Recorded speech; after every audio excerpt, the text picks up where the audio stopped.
اکبر۔ اب وہ وقت آ گیا ہے امام علی مقام کے علم بردار حضرت عباس ابن علی رضی اللہ تعالیٰ عنہما امام پاک سے میدان میں جانے کی اجازت طلب کر رہے ہیں۔ عرض کرتے ہیں کہ بھائی جان، سارے بھائی بھتیجے اور بھانجے تو بھوکے پاجامے شہادت سے نوش کر لیے، مگر اب ننھے ننھے شیر خوار بچوں کا پیاس سے تڑپنا اور ان کا بلکنا مجھ سے نہیں دیکھا جاتا۔ مجھے بھی اجازت دیجئے کہ میں جا کر نہر فرات سے ایک مشکیزہ پانی لے کر آؤں اور ان پیاسوں کو پلا دوں۔ حضرت کی آنکھیں اشکبار ہو گئیں۔ فرمایا، بھائی عباس، تم ہی میرے علمدار ہو، اگر پانی لانے میں تمہیں کچھ ہو گیا، اگر پانی لے کر آنے میں تم شہید ہو گئے تو میرا علم کون اٹھائے گا؟ میرے زخم دل پر مرہم کون لگائے گا؟ عرض کیا، میری جان آپ پر قربان، مجھے پانی لانے کی اجازت ضرور دیجئے گا۔ اللہ اکبر۔ اب ننھے بچوں کی پیاس کی تکلیف میری قوت سے برداشت سے باہر ہے، بس آخری تمنا یہی ہے کہ ساقی کوثر کے جگر پاروں کو چند گھونٹ پانی پلا کر میں بھی اپنے بھائیوں کے پاس پہنچ جاؤں۔ حضرت امام نے عباس علمبردار کے اصرار پر جب بہت اصرار دیکھا تو انہوں نے سینے سے لگایا اور اشکبار آنکھوں کے ساتھ ان کو اجازت دے دی۔ وہ ایک مشکیزے کاندھے پر لٹکا کر گھوڑے پر سوار ہوتے ہیں اور نہر فرات کی طرف آپ روانہ ہو جاتے ہیں۔ یزیدی فوج نے جب حضرت عباس کو فرات کی طرف آتا ہوا دیکھا تو روک دیا۔ فرمایا، اے کوفیو، اللہ سے ڈرو، اللہ پاک سے ڈرو، رسول اللہ صلی اللہ علیہ وسلم سے شرماؤ۔ افسوس، صد افسوس کہ تم لوگوں نے بے شمار خط بھیج کر نواسۂ رسول کو بلا لیا، اور جب وہ سفر کی مشقتیں اٹھا کر تمہاری زمین پر جلوہ گر ہوا تو ان کے ساتھ تم نے بے وفائی کر دی۔ دشمنوں سے مل کر ان کے تمام رفقا اور عزیز و اقارب کو شہید کر دیا۔ چھوٹے چھوٹے بچوں کو ایک ایک بوند پانی کے لیے ترسا رہے ہو۔ سوچو قیامت کے دن ان کے نانا جان کو کیا منہ دکھاؤ گے؟ کوفیوں نے جواب دیا کہ اگر ساری دنیا پانی ہو جائے تب بھی ہم تمہیں پانی کا ایک قطرہ نہیں لینے دیں گے جب تک حسین یزید کی بیعت نہیں کر لے۔ ظالموں کا یہ جواب سن کر آپ کو جلال آ گیا۔ فرمایا، حسین، سر کٹا سکتے ہیں لیکن باطل کے آگے سامنے سر جھکا نہیں سکتے۔ مرد حق باطل سے ہرگز خوف کھا سکتا نہیں، مرد حق باطل سے ہرگز خوف کھا سکتا نہیں، سر کٹا سکتا ہے لیکن سر جھکا نہیں۔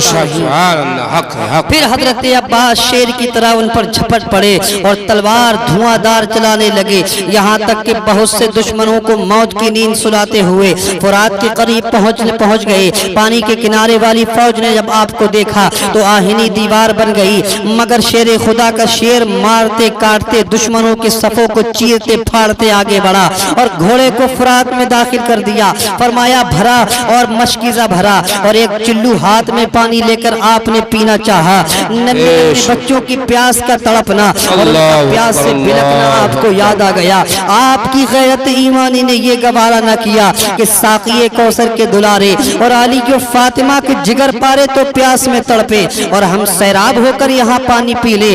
آپ نے چلو کا پانی ڈال دیا اور بھرا ہوا مشکیزہ بائیں کندھے پر لٹکائے ہوئے نکل پڑے۔ چاروں طرف سے شور ہوا، راستہ روک لو، مشکیزہ چھین لو، پانی بہا دو۔ اگر حسین کے خیمے تک پانی پہنچ گیا تو ہمارا ایک ایک سپاہی نہیں بچے گا، سب کی عورتیں بیوہ ہو جائیں گی، سب کے بچے یتیم ہو جائیں گے، سارے بچے یتیم ہو جائیں گے۔ حضرت عباس اس کوشش میں رہے کہ کسی طرح اہل بیت کے پیاسوں تک یہ پانی پہنچ جائے۔ جب دشمنوں نے آپ کو چاروں طرف سے گھیر لیا تو آپ نے بفرے ہوئے شیر کی طرح حملہ کرنا شروع کر دیا۔ لاشوں پر لاشیں گرنے لگی، خون کی نالی بہنے لگی۔ حضرت شیر خدا کے شیر نے ثابت کر دیا کہ میرے بازو میں قوت ہے، رگوں میں خون علی ہے۔ آپ برابر دشمنوں کو مارتے کاٹتے اور چیرتے پھاڑتے ہوئے خیمہ حسینی کی طرف بڑھتے چلے جا رہے تھے۔ ایک بدبخت نے آپ کے پیچھے سے دھوکے سے تلوار کیسی چلائی کہ آپ کا ہاتھ کاندھے سے کٹ کر الگ ہو گیا۔ آپ نے فوراً داہنے کاندھے پر مشکیزہ لٹکا لیا اور اسی طریقے سے تلوار بھی اسی ہاتھ سے چلاتے رہے کہ اچانک فوراً نوافل بن ارزق پھر اچانک ایک نوافل بن ارزق خبیث نے داہنا بازو بھی کاٹ کر الگ کر دیا۔ اب آپ نے مشکیزوں کو دانتوں سے پکڑ لیا، مگر مشکیزوں کو خیمہ حسینی تک پہنچنا خدا کو منظور نہ تھا۔ ایک بدبخت کا تیر مشکیزے میں ایسا لگا کہ پار ہو گیا اور اس کا سارا پانی بہ گیا۔ پھر ظالموں نے چاروں طرف سے گھیر کر آپ کو زخموں سے چور چور کر دیا، یہاں تک کہ آپ گھوڑے کی زین سے زمین پر تشریف لے آئے اور یا اخاہ ادرکنی فرمایا، یعنی اے بھائی جان میری خبر لیجئے۔ امام عرش مقام سیدنا امام حسین دوڑ کر تشریف لائے، دیکھا عباس علمدار خون میں نہائے ہوئے ہیں، ان قریب جام شہادت نوش کرنے والے ہیں۔ شدت غم سے امام کی زبان پر یہ کلمات جاری ہوئے، الان انکسر ظہری، اب میری پیٹ ٹوٹ گئی ہے۔ پھر عباس کی لاش کو آپ خیمے کی طرف اٹھا کر لا رہے تھے، اللہ اکبر، اسی دوران آپ کی روح قفس انصری سے پرواز کر جاتی ہے۔ انا للہ و انا الیہ راجعون۔ لوٹا اجل نے شیر الہی کے باغ کو، بھائی کے دل سے پوچھئے بھائی کے داغ کو، یہ شہادت غازی